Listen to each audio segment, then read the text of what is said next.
Anda sedang mendengarkan suara profetis dari para nabi, hambanya John Patrice Vanggidai, Penatua Jemaat Victory Life Community Kupang. Dengarkanlah dan lakukanlah perintah Tuhan melalui para nabi, maka engkau akan berhasil. Selamat mendengarkan. Jadi orang percaya kita telah menyeberang kepada kebangkitan. Bilang di kanan kiri, engkau sudah menyeberang kepada kebangkitan. Haleluya. Kita tidak lagi bergelut dengan kematian. Kita sudah di area mana, saudara? Area mana? Kebangkitan. Engkau sudah nyebrang.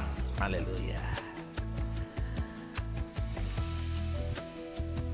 Jika kita dilahirkan kembali, kita akan bersama Yesus ketika Dia datang kembali. Terlepas dari perjalanan rohani kita dengan Tuhan, seperti apa dan semacam apa.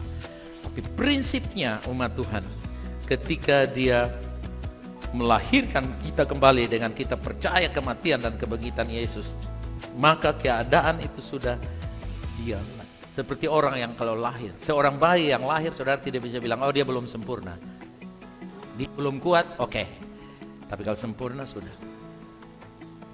Waktu Anda lahir kembali, walaupun Anda dalam kondisi rohani seperti apapun, tapi di hadapan Tuhan, Tuhan tidak melihat keadaanmu. Tuhan melihat karya Yesus dalam diri saya.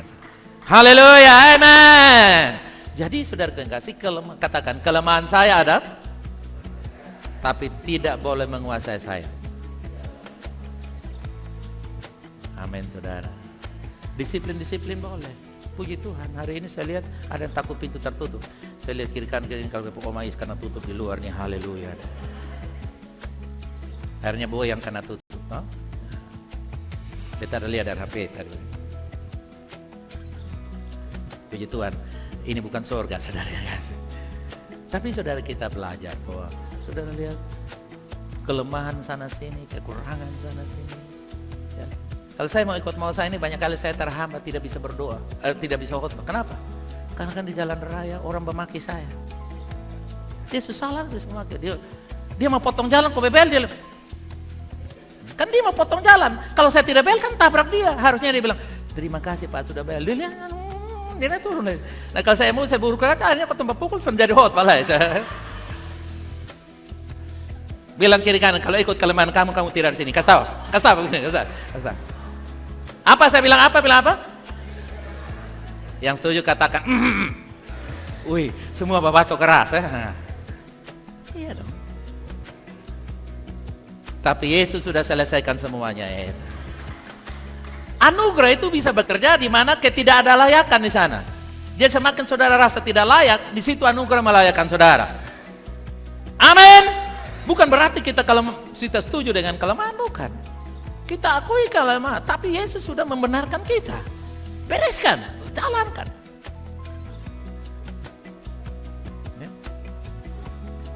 Dengan kekuatan itu. Batu-batu yang ditempatkan di sungai Yordan melambangkan kita yang telah mati bersama dengan Kristus, dan batu-batu yang dibawa untuk ditempatkan di tepi seberang melambangkan kita yang telah dibangkitkan bersama dengan Yesus. Katakan amin. Kita ini batu-batu kehidupan. Katakan saya batu kehidupan. Yang dimana Tuhan pakai untuk membangun bait Allah.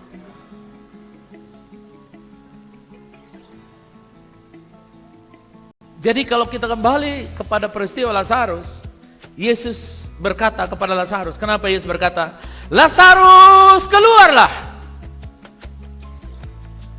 Jawabannya sederhana. Kalau dia tidak panggil nama, dia bilang keluarlah. Kira-kira berapa banyak orang yang keluar? Pencuri, perampok, terorisme, suwangi, semua keluar ramai-ramai. Tapi Yesus bilang apa? Sebutkan nama saudara Lazarus lagi. Sebutkan Yesus bilang apa? JPF keluarlah. Hari ini Tuhan bilang pada VLC, keluar dari keterpurukan engkau.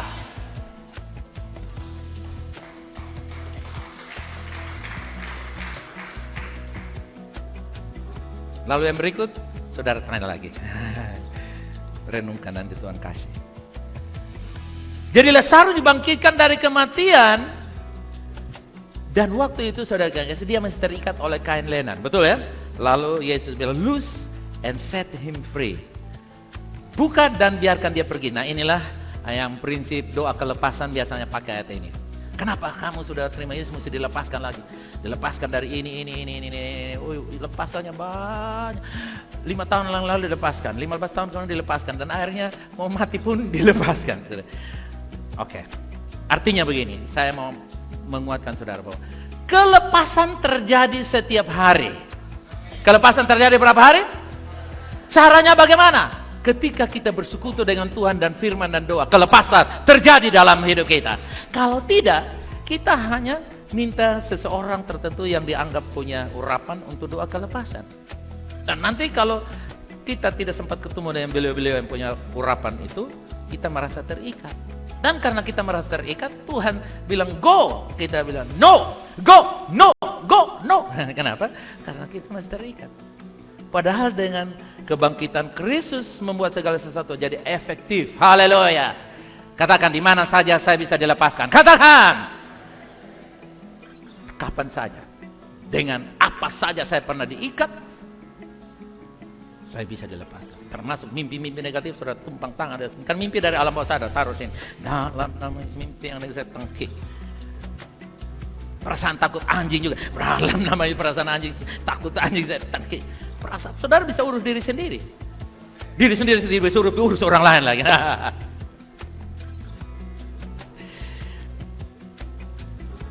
Putri Yairus pun juga dibangkitkan, tapi hidup beberapa saat kemudian dia mati lagi. Namun ketika Yesus dibangkitkan, dia dengan mudah keluar dari ikatan kain lenan kafan itu, karena tubuhnya dapat melampaui ruang dan waktu keluar dari kain kafan itu. Haleluya. Makanya kalau orang bilang mayat Yesus tercuri, itu omong kosong. Kalau pencuri itu kan buru-buru kan? Pernah saudara lihat ada pencuri masuk, dia makan minum, dia sisir rambut, dia pijit-pijit dalam rumah dulu. Habis itu baru dia pencuri. Sudah kedapatan kakak. Jadi kalau bilang mayat Yesus dicuri, Bapak Ibu Saudara-saudara, maka kain kafan itu dilepaskan begitu saja. Tapi pada waktu mereka datang, ada 2 kebenaran, perhatikan di sini. Kenapa kebangkitan lebih hebat dari kematian? Yang pertama, pada waktu mereka datang, Yesus itu tidak dicuri, tapi dia bangkit karena kebangkitannya melampaui ruang dan waktu. Supaya lebih jelas lagi, kebangkitannya melampaui isi dompet saudara. Wih, ini lebih amin, dan saya juga amin. Kalau ruang dan waktu itu kan kita pikir Apollo 12 atau Apollo berapa puluh. Tapi kalau melampaui isi waktu, saudara, isi dompet, isi beras saudara, isi tabungan saudara. Haleluya. Itu dia. Melampaui penyakit saudara, melampaui kelemahan saudara, melampaui persoalan saudara, melampaui musuh kita. Dia bisa taklukkan semuanya itu. Jadi pencuri tidak mungkin lipat rapi-rapi, kayak susun begitu. Dia langsung mau aja di situ kan, dia lari. Yang penting kan mayat Yesus di bawah. Kalau sampai pencuri rapi-rapi itu pasti dalam rumah. Karena dia kuasain. Kok dia tahu bapak pulang jam berapa, mama pulang. Yesus, ini pencuri apa kok rapi sekali. Pasti antara kau selalu beta kakak lu mengaku, beta bapak. Pasti salah satu pasti kasih dua. Tidak mungkin. Kok rapi sekali rumah kok hilang? Pasti sudah. Sudah nggak usah tanya dukun lagi, itu pasti sudah tuh. Lalu yang kedua, batu itu terbuka bukan untuk melihat Yesus yang mati, tapi batu itu terbuka karena Yesus sudah bangkit. Kebenaran yang kedua adalah kebangkitan punya power yang lebih leluasa dan dahsyat dari kematian, karena batu itu tergolek, karena membuktikan bahwa Yesus tidak ada lagi di sana. Dan Yesus tidak ditolong-tolong supaya geser batu dulu supaya Yesus keluar. Tidak ada. Yesus tidak perlu ditolong. Saya dan saudara yang perlu pertolongan dari Tuhan. Makanya saudara kayaknya 2 kebenaran yang penting. Bahwa benar-benar kebangkitan lebih powerful dari kematian. Namun ketika Yesus dibangkitkan, dia dengan mudah keluar dari ikatan kain kafan, karena dia melampaui ruang dan waktu itu. Nah saudara yang kekasih, Batu di pintu masuk digulingkan bukan karena untuk Yesus keluar, tapi agar orang bisa melihat dia ke dalam. Itu kesimpulannya. Rencana Allah tidak pernah dibatalkan karena kematian. Amin saudara, amin. Rencana Allah tidak akan pernah bagi manusia untuk mati, gagal, sakit, penyakit, dan berbagai macam kemiskinan, kemerataan, kebodohan digabung jadi satu. Tidak pernah. Tuhan tidak pernah bermaksud. Tuhan hanya punya satu maksud, bahwa Anda dan saudara dan saya diberkati selalu. Kalau tidak mau diberkati, sukses selalu.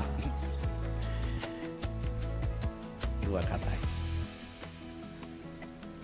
Manusia yang menggunakan kehendak bebasnya, memilih untuk memberontak melawan Tuhan, dan konsekuensinya adalah kematian. Kan ada tulis contoh yang paling berat. Saya tidak menyinggung siapa-siapa, cuma contoh. Saya tulis itu. Merokok dapat membuat jantung impoten. Betul tuh? Betul pesannya? Betul ya? Dapat membunuh. Jadi dengan kita merokok, dengan kata lain apa? Kita membunuh. Sedangkan di ulang tahun kita minta panjang umur. Ini kadang-kadang pendeta dilema. Dia merokok, dia minta panjang umur, pendeta kompromi. Tuhan jangan lihat rokoknya, tapi lihat janjinya.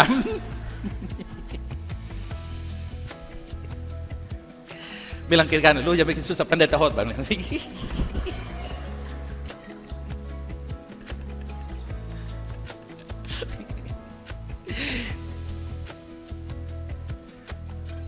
Jadi kehendak manusia ini yang bikin persoalan, saudara yang kasih.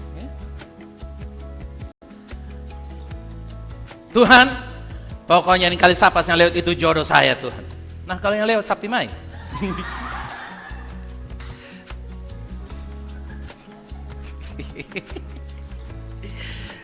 Kita doa sembarangan, baru kita bilang terakhir sudah menikah, suka cobalo, usaha subangkrut semua, sakit penyakit, pokoknya super soal semua. Tuhan, kalau ini salibmu, biarlah aku pikul salib. Malaikat bilang, lu omong kosong. Lu karang-karang, lu pendeta siapa? Hah? Jangan sebut nama saya kepada malaikat.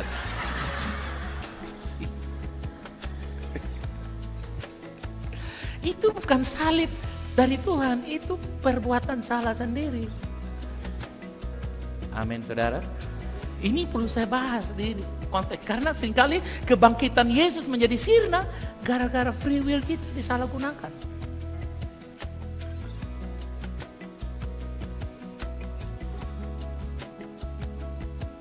Kematian datang karena manusia Adam yang ingin jadi Tuhan. Padahal dia sudah jadi, diciptakan seperti Tuhan. Rupa, segambar dan serupa Tuhan. Yesus datang sebagai manusia untuk mengalahkan kematian dan membawa kebangkitan. Yang percaya katakan. Roma pasal 6 ayat 4. Dengan demikian kita telah dikuburkan bersama-sama dengan dia oleh baptisan dalam kematian. Supaya sama seperti Kristus telah dibangkitkan di antara orang mati oleh kemuliaan Bapa. Baca bersama saya 2-3. Demikian juga kita akan hidup dalam hidup yang baru. Hidup yang baru adalah hidup yang adalah kebangkitan Yesus. Katakan, dalam diri saya ada hidup kebangkitan Kristus. Katakan, hidup kebangkitan Kristus adalah hidup yang baru. Jadi kita yang percaya kepada Yesus, dibaptiskan ke dalam air, keluar dari dalam air, kita telah memiliki hidup yang baru. Artinya hidup kebangkitan. The resurrection life of Christ is operating in and through our life. Kuasa kebangkitan Kristus beroperasi di dalam dan melalui hidup saya setiap saat. Sampai saya mati pun, saya membawa kehidupan Yesus. Sehingga kita menyatu dengan Yesus. Haleluya. Kolose 3 ayat 1. Karena itu kalau kamu dibangkitkan bersama-sama dengan Kristus, yang dibangkitkan, katakan amin. Tugas kita apa saudara? Carilah perkara yang di atas, di mana Kristus ada, duduk di sebelah kanan Allah. Perkara di atas. Apa artinya perkara di atas? Perkara di atas artinya nilai-nilai hidup yang tinggi dan bermutu. Carilah nilai-nilai hidup yang tinggi dan bermutu. Coba saudara jawab saya. Kalau kamu dibangkitkan bersama dengan Kristus, carilah apa? Yes. Nilai-nilai tinggi yang hidup, yang tinggi dan yang bermutu, yang berkualitas. Ada istilah begini, nilai setitik merusak susu sebelanga. Itu betul.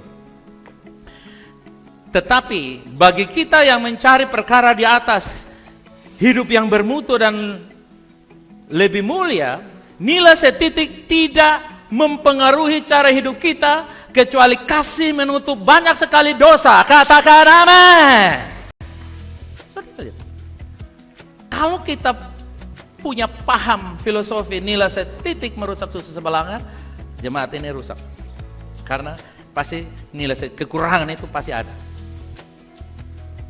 Keluarga saudara, hidup saudara, pernikahan saudara, pelayanan saudara, di tempat pekerjaan saudara, saudara akan ketemu nilai setitik kekurangan atau dosa. Tapi Alkitab berkata, dosa menutup banyak sekali kesalahan. Sins cover multitude of love cover multitude of sin. Artinya kasih menutupi dosa yang bergunung-gunung, yang berjubel-jubel, itu kasih menutupinya. Ada yang katakan amin? Jadi nilai setitik tidaklah akan mempengaruhi orang yang mencari apa? Perkara di atas. Kalau kita masih berpaham nilai setitik merusak hubungan kita, Anda manusia duniawi. Memang Kristen, penuh Roh Kudus, tapi Anda tidak izinkan nilai-nilai itu terjadi. Karena kita tidak cari, masalahnya cari. Kalau kita tidak cari, tidak datang. Cari baru dapat. Katakan di sahabat cari baru dapat. Apa saudara apa? Cari baru. Kalau asal cari-cari saya dapat. Di rumah kadang-kadang saudara Ibu Messi sudah, Pak Johan cari dulu. Saya suruh pemalas. Tidak ada. Padahal Ibu Messi pergi ada saudara. Karena saya sudah malas, sudah capek, macam-macam. Sudah cari-cari. Atau Ferdi tolong cari Ferdi. Oh tidak ada apa-apa. Oh, mobil tidak ada apa-apa. Kalau kita lihat di sebelah tidak ada. Kalau sana lihat langsung, bayangkan mobil besar begitu bilang tidak ada, saudara. Kenapa? Karena asal cari-cari saya. Asal cari, asal omong. Asal Bapak senang. Kita tidak menyenangkan Tuhan, tapi Tuhan lebih dulu menyenangkan kita. Orang percaya yang tidak mencari perkara di atas tapi di bawah, artinya mereka mencari hal duniawi, hanya fokus kepada diri sendiri dan keinginan daging mereka. Saudara lihat saja dari percakapan hidup kita sehari-hari di rumah, di keluarga, di mana. Itu kalau duduknya hanya omong, baju bagus, HP bagus, makan enak, tidur enak, apalagi diskusi soal hawa nafsu, cabul, segala macam. Oh, saudara, itu daging asli, saudara. Bicara tuh jengkel, marah, dendam, umpat-umpat, itu daging asli, saudara gengas. Walaupun dia percaya Pancasila. Nilai-nilai kebenaran selalu mempengaruhi setiap saat hadapi persoalan. Itu kalau cari perkara di mana?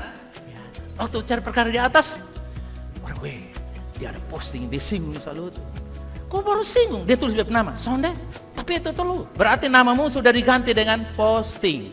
Dia nama bagus-bagus sudah posting sin la elo ya. Nah, posting Fangidai. Nama Bapak itu semua apa? Lalu kita termakan dengan posting orang. Wih, dia ada gosip selalu. Dan dia bilang apa? Ju. Nah, Ju harus berapa kali? 1. Kalau 2 itu sudah bahaya. Ju. Nah. Saudara, biar dia sana ada bahan. Biar dia lanjutkan.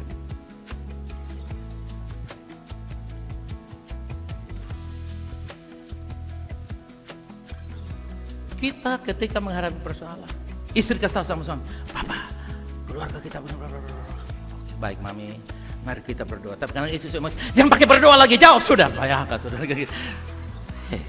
Emosi lah. Kalau suami bilang sabar berdoa lebih baik, Bapak mau berdoa di mana? Di Mendok, di mana? Marco Tempi sudah. Jadi itu cari perkara di mana, saudara? Di atas. Ada apa-apa tuh dia tanggapi dengan firman. Dia tidak termakan. Memang manusia tapi dia tahan diri. Dia apa saudara? Tahan apa? Tahan diri, bukan tahan orang lain, saudara. Tahan diri. Sudah lihat? Oke, lalu berikut. Prioritas kita kepada hal rohani yang kemudian berdampak dalam hidup kita, merubah kita lebih baik dalam setiap area dan arena kehidupan kita. Kita merenungkan, kenapa kok saya dilakukan begini ya? Ambil saja yang positif. Oh, berarti itu Tuhan mau saya begini. Itu perkara di atas. Kalau perkara di bawah apa? Dia tunggu ya, dia awas. Nanti kita kentap pisan dia. Itu cari perkara. Itu bukan cari lah, suka timpa perkara di bawah. Oke? Kita mesti, kalau kita tidak cari, kita tidak dapat. Coba katakan demikian. Dan cari itu, saudara yang kasih, perhatikan. Ada dua kebenaran saya akan tutup. Yang pertama, cari itu konsisten. Kenapa? Karena dalam hidup ini persoalan tidak selesai. Yang mengerti bisa katakan amin. Anak muda, kalau ketemu jodoh nih pasti happy. Begitu sudah ketemu jodoh lagi. Kenapa kamu murung? Aduh, beta ini bisa jadi bapak kusonyo, bisa jadi mama kusonyo. Nah, dia pikir. Dan setelah punya anak lagi, aduh, kirinya anak. Akhirnya sudah hidupnya penuh dengan persoalan terus. Padahal dulu bilang apa? When I married, I will be happy forever. Itu posting dia di Facebook. Kalau saya menikah, bahagia tanpa syarat. Sekarang kenapa kamu tidak bahagia? Kan dulu bilang tanpa syarat. Sekarang syaratnya muncul. Dulu tuh belum lihat. Oke?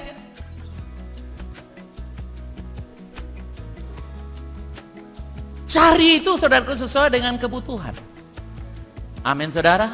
Hari ini sudah dapat.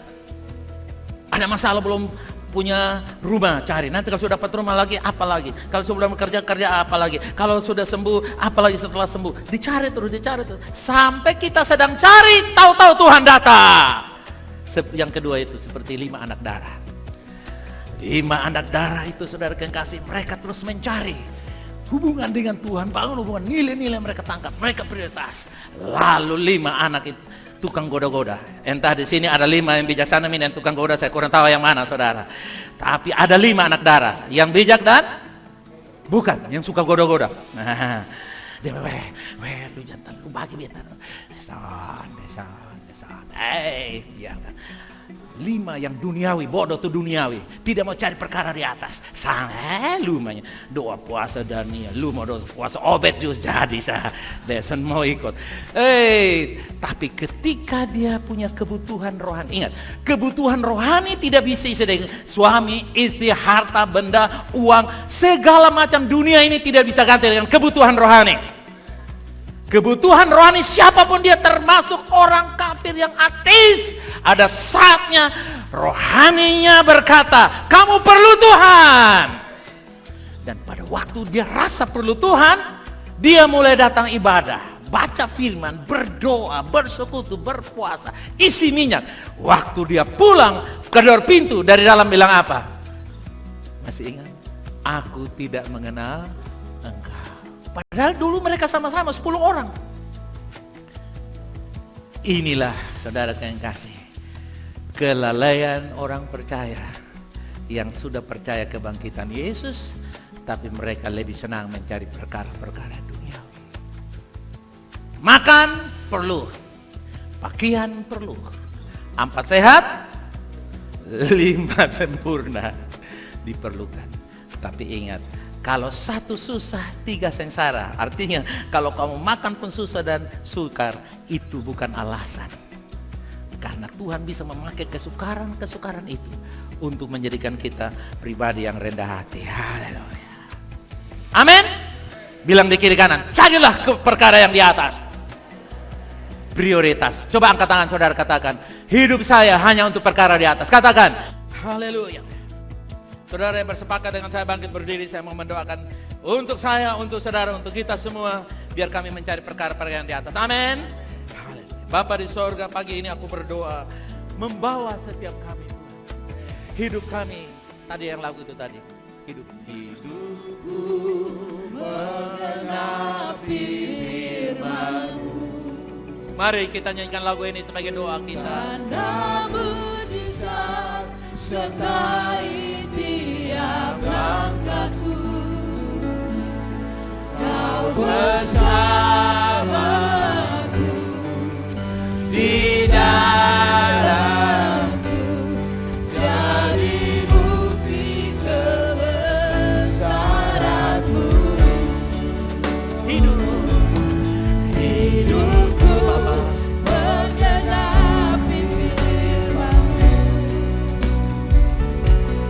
Tanda mujizat sertai tiap langkahku. Haleluya. Kau bersamaku di dalamku, jadi bukti kebesaran-Mu. Kau bersama. Hidupku menggenapi Benar Tuhan Yesus. Haleluya. tanda mujizat sertai tiap langkahku. Kau bersamaku di dalamku, jadi bukti kebesaran-Mu. Hidupku menggenapi. Ini doa kami Tuhan. Ini doa kami Tuhan. Biar kami mencari perkara-perkara yang di atas. Sertai tiap Benar, ini doa kami Tuhan. Karena kami mencari perkara-perkara di atas.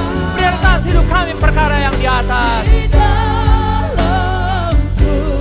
jadi bukti kebesaran-Mu. Haleluya. Jadi bukti kebesaran-Mu Tuhan. Jadi bukti kebesaran-Mu.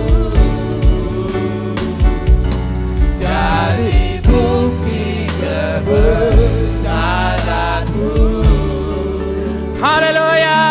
Terima kasih Tuhan. Haleluya. Kebangkitan lebih besar dari kematian. Dan kami mencari perkara-perkara yang di atas. Di mana Yesus duduk. Dan itu mempengaruhi dan merubah hidup kami.